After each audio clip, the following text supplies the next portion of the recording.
A young couple played by Seth Rogen and myself with a baby who move into a new house, and a fraternity moves in next door, and we are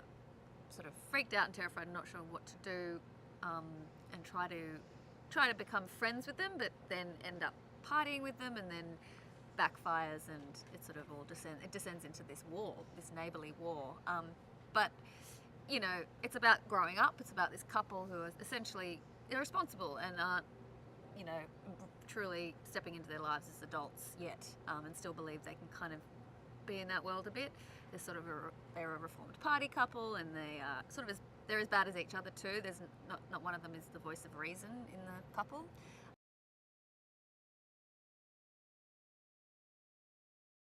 Zac Efron plays the head of this fraternity who's next door, and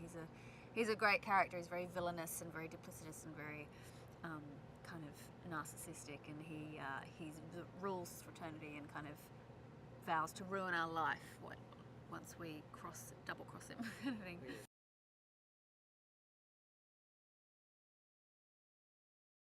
Well, I'd worked with Nick Stoller before on Get Him to the Greek, and I was dying to work with him again, and then I read this and I really loved the role because she wasn't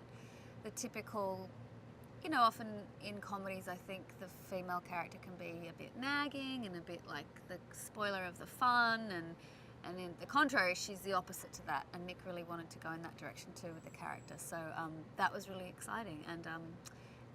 I love the idea of doing this with Seth because I admire him, and I obviously think he's such a great actor and such a comedic voice and talent, and for me comedy's still very new. I've only done a few, so it's more challenging for me. It's really fun. It's one of those jobs where I've been like excited to come to work every day because he's obviously really incredibly talented and so funny and makes me laugh in the scenes, and our characters are sort of like idiotic, you know, so we're constantly like trying to figure out these problems together, but we're as bad as each other, so we make each other laugh a lot, I think, and that's a really fun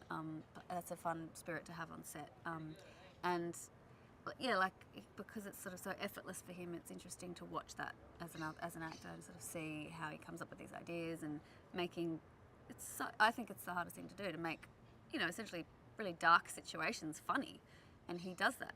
every time. He does not fail, and I just try to wave behind and make sure I'm hitting my mark.